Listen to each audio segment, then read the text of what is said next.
Hello and welcome back to another episode of Artisan Electrics, featuring today's special guest, Pigeon Pete. Hello Pete, how are you? He's a very friendly chap, this little pigeon. Seems to have made friends with me today. He's very curious, he likes sort of pecking around, and he wants to be my apprentice today. Don't you, Pete? Yep, and he loves chewing bins. Interesting. You love chewing bins, don't you, Pete? Yep, nice, tasty. Have a little chew. I think you're drinking, aren't you?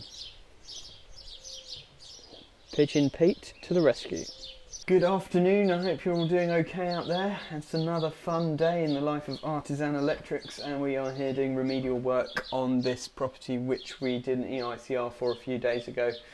And basically it failed and the tenants are moving in very soon, so we have to rush and get the remedial works done. As you can see behind me, there's an old rewirable Wilex fuse box, no RCD protection to any circuit at all, including sockets which could be used outdoors, no RCD protection to bathroom lights, cables buried in the walls, all that kind of thing.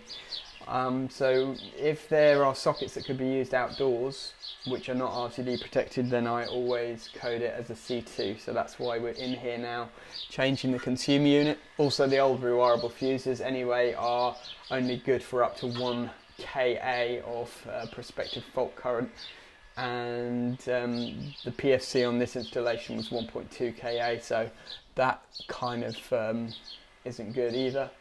And obviously it's just ancient, it needs a bit of an upgrade. So going to change this consumer unit. However, it's a bit of a tricky one because, as you can see, it's right above the door and there's not much space. We interrupt this broadcast for a stupid announcement. So the reason that video just got cut off then was because I got a phone call. And guess who it was? It was the tenant from yesterday who we did an EICR on, saying that their shower has no pressure now. So fortunately I'm like just around the corner. This property that I'm working on is just around the corner from where he lives, so I'm just going to nip over there now and have a look. I tried to talk him through it because I thought it's probably just a shower pump got left unplugged or something like that, but can't find anything obvious, so I'm going to just go around there and have a quick look. This is the kind of annoying things that we're dealing with now. It's like having so many EICRs going on and then trying to juggle getting remedial work squeezed in before people move in, and then tenants phoning up, and it's all good fun, I tell you, it's all good fun. I'll let you know how I get on. I've just been over to that place. Basically it's just like, it was like 2 minutes drive around the corner, so I'm really glad that I was here and not, because this is like way outside of Cambridge. It would have taken me at least half an hour to get here normally. Anyway, basically what had happened, poor old Chris, bless him, had basically gone to test the socket in the immersion heater cupboard, unplugged the pump for the shower, and then tested the socket obviously, and then plugged back in the nearest plug that he could find, which was not the pump but the immersion heater. So the immersion heater was just there on a plug basically for emergencies, and he just plugged the wrong thing in. So it's an easy mistake to make. But I couldn't talk the customer through it over the phone, he couldn't figure it out, so I just been around there and just unplugged one, plugged the other in, and now the shower's working. So now I'm here, back, but it's now gone 2 o'clock in the afternoon and it's Friday and I really don't want to be here right now. I just want to be at home booking in millions of other EICRs that I've got to do rather than actually doing them. So I think I'm going to become an office bod and just get a whole like massive team of electricians to flood Cambridge with all of our craziness. Let me know if you want a job, because I'm really thinking about hiring at the moment. It's just gone absolutely insane. I've never thought about actually hiring someone full-time before.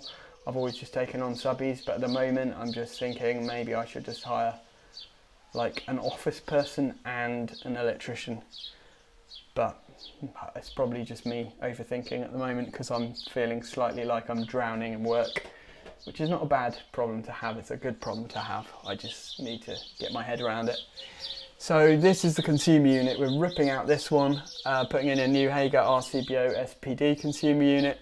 That one there is only actually one way is being used, and it's just for the immersion heater. Now it's got a timed economy 7 supply to it to feed the immersion heater, because there's obviously no central heating. I'll give you a little tour in a minute, but I'm not going to change that. I'm just going to put an MCB in it instead of the current little rewirable fuse. I'm going to put one of those plug-in MCBs, and then at least that satisfies the requirement of the prospective fault current, the PFC rating of the circuit breaker. This I'm just going to rip out and sort that out. The only thing is the bell transformer. I've got to try and figure out what to do with that, if that's actually in use. The power's off, but yeah, it looks like it is, so I'm gonna have to sort that out. So little Hager board to go in here with a SPD and some RCBOs. The problem we've got though is height. Can you see that? So that is just above the door, so we can close the door, but it is going to hang down below this lintel. It's going to hang down by about 5 or 10 mil, but the door will still close. So that's all we can do really. There's nowhere else to put it. As you'll see when I run you around this flat, it's just ridiculously small. And it's an interesting flat because it's full of stuff still, but there's new tenants moving in next week. So I phoned the agency to find out what's going on, and basically the person who was here before just left. They just upped and left everything behind. So see here, I walked in and I thought, oh, maybe it's occupied, like maybe they're not expecting me or something.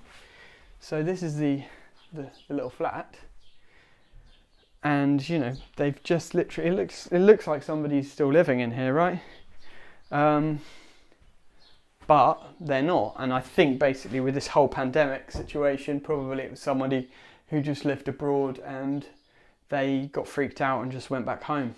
So yeah, everything is like, you know, they've just done the washing up and then they've just left, gone back to Timbuktu or wherever they came from. And I can understand, to be honest, if it was me and my family were all abroad and suddenly like I've got no work because of the pandemic and I'm stuck in a little flat by myself with no garden, I'd probably just do the same. I'd probably just jump on the quickest flight and just get the heck out of here, to be honest.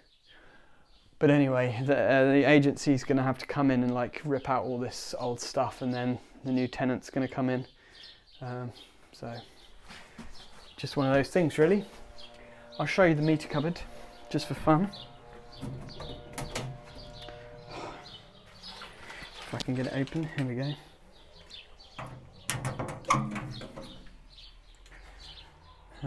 So what we've got is actually a 3-phase supply. These are just like several flats around here. PME. So this one obviously goes out to one of the other flats, and this is the particular supply for this flat. You've got peak and off peak, and then we do have main bonding to the water. There's no gas. The water's plastic anyway, so it doesn't actually need doing. So that's the 3 earths basically. I think one goes to the water, one goes to the consumer unit for the mains power, and the other one goes to the consumer unit for the off peak. There's this funny outside light as well, with a bit of twin and earth just clipped up on the outside, but it's not in bad condition, so no worries there. So it's literally just a consumer unit change. Basically, the shower is not on it's not got an isolator switch for it. So that's one thing that we did pick up on the report. It's just wired straight off the consumer unit. It basically goes in this trunking here, and then along and just through the wall here. But I just C3'd it, and we're not doing the C3s on this one, we're just doing the C2s basically, which is consumer unit change. So yeah, I'm gonna just jump on Timelapse now and see if I can get this consumer unit changed as quick as possible.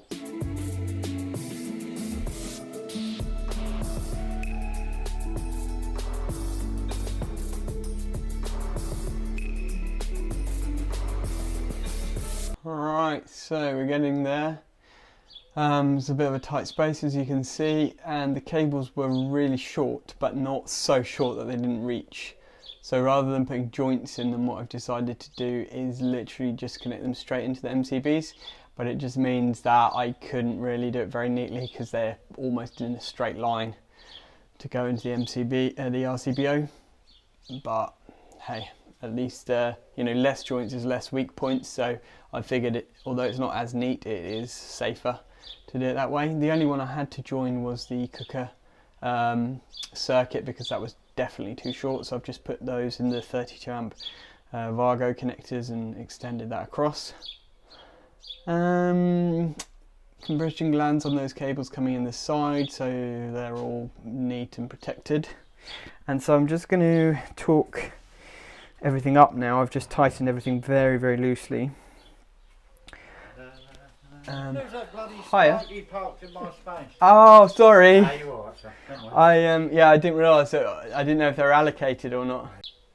Yeah, so as I was saying before, I got attacked for parking in somebody's parking space.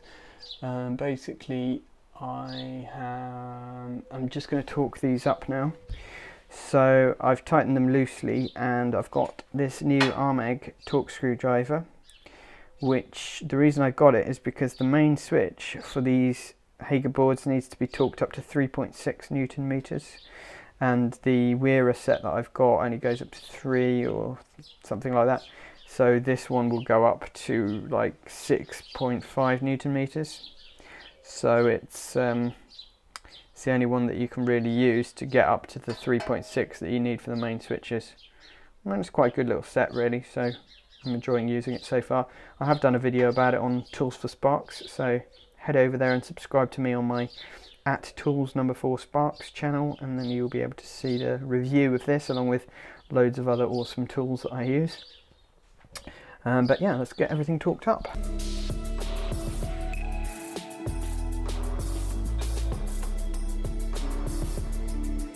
Another little job I've got to do while I'm here is just replace this. You can see it's completely burnt out. This is the 20 amp double pole switch for the immersion heater. The backup immersion heater, not the main one. And it's just completely burnt out there. The cable is also pretty burnt out. The main cable incoming is fine, but this one outgoing, as you can see, is pretty burnt. So what I've got to do is replace that, but I can't just cut off the bad bit, and because it's not long enough, it's really short. So what I've got to do is replace the whole thing from the switch to the immersion heater as well. I've got some heat resistant flex, so I'll just do that now. Little shout out to Gaz and Joe from eFix here. You have cursed me, because every time I do ferrules now, all I can hear is your voice saying, "Here at eFix, we love a ferrule." So I've got your voices echoing in my head every time I do ferrules. But I love a ferrule too, so I'm going to say it. Here at Artisan Electrics, we like a good ferrule. Right, all done. It's nearly 6 o'clock, so it's taken me all afternoon, but I managed to get it done. So this one's just got the rewirable, the circuit breaker change for the immersion heater, so that just improves things a little bit. That one's actually just a blank because it doesn't actually do anything. So, then this is the new board, all labelled up, 5 circuits, and all in and sorted. So that's all safe, and I've changed the main switch for the immersion heater as well. The little double pole 20 amp isolator, so that's all sorted. I'm knackered now, ready for the weekend. Hope you all have a great one, and as always, thanks for watching, and if you enjoy my videos, don't forget to hit a thumbs up, subscribe if you haven't done so already, and enjoy the next video coming up soon. Thanks for watching, have a great day.